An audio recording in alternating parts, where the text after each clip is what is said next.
And another motif of the Sunnah, which is more than one hadith, at least 4 or 5 hadith, we learn that even struggling in the way of Allah, even participating in a legitimate jihad. These days the word jihad makes people scared. We call it the J word. We're not supposed to say the word jihad, right?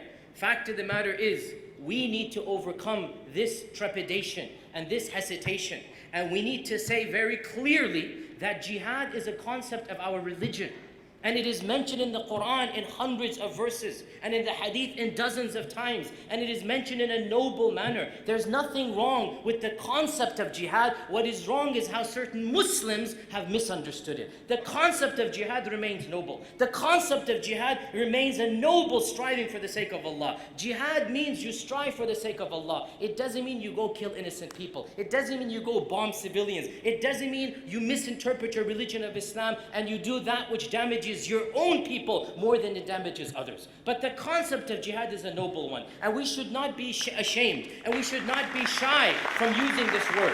We need to reclaim the word with dignity and honor as we explain to others, to non-Muslims, the reality of this word. What those people are doing is not jihad, but there are aspects of jihad, and there's a concept of jihad that is a part of my tradition. And here I want to talk about this motif that is mentioned in more than one hadith, and that is helping your parents is better than doing a legitimate jihad.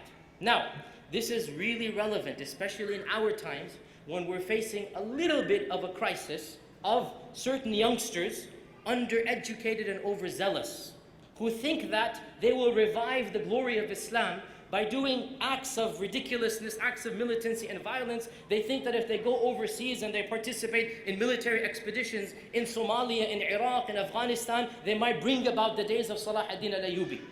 For these youngsters amongst us, who have been deluded by listening to certain clerics and being brainwashed by certain groups of people, I say in all sincerity to them, open up the Quran and Sunnah and read some basic ayat and ahadith. A man comes to the Prophet sallallahu alaihi wasallam. A man comes to the Prophet sallallahu alaihi wasallam and he says, Ya Rasulullah, I have come here to go and fight for the sake of Allah, to do jihad for the sake of Allah. So what do you advise me? Where should I go? The Prophet ﷺ said, is your mother alive? He said, yes. So he said, فَالْزِمْهَا, go and stick with her, because Jannah is under her feet. Jannah is under her feet. He wants to go for jihad. And this is a legitimate jihad, not the illegitimate type that we find in our times, not by killing innocent people and bombing airplanes and doing things that are utter and sheer stupidity, un-Islamic and downright evil and foolish. Doing a legitimate jihad in this hadith. This man says, I've come to do jihad. What does the Prophet ﷺ say? Is your mother alive? Yes. Go do jihad with her. Struggle in taking care of her. Struggle in maintaining those ties of kinship, the ties of loyalty that your mother deserves. The famous tradition, another tradition, where a man comes, narrated in Musnad Imam Ahmad, a man comes to the Prophet ﷺ and he says, O Messenger of Allah, I have come from a faraway land. In some versions it also says Yemen, faraway land. And I have immigrated to Medina. This is the first time he's seeing the Prophet ﷺ.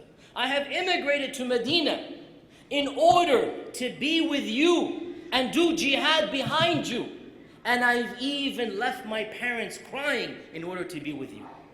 In other words, he's trying to boast. He's trying to boast to the Prophet ﷺ that I've done so much for the sake of jihad, I even left my mother and father crying. The Prophet ﷺ said, go back to them and make them laugh just like you made them cry. You want to do jihad? What a joke. You've left your parents angry at you? What type of Muslim are you? You want to go do jihad and your parents are crying? You want the pleasure of Allah by angering your parents? You want to please Allah subhanahu wa ta'ala by displeasing your parents? Go back to them right now and make them laugh as you had made them cry. This is the real jihad, brothers and sisters. This is what we need to tell our youngsters and our overzealous, undereducated youth. Wallahi, it's easy to log on to a few chat forums. It's easy to talk some grandiose, ultra-romanticized, utopic talks that I'm going to do this and I'm going to do that. But it's very difficult to listen to your mother and father. It's very difficult to sit down there and be a good son and daughter. And Allah subhanahu wa ta'ala tells us very clearly that is the real jihad.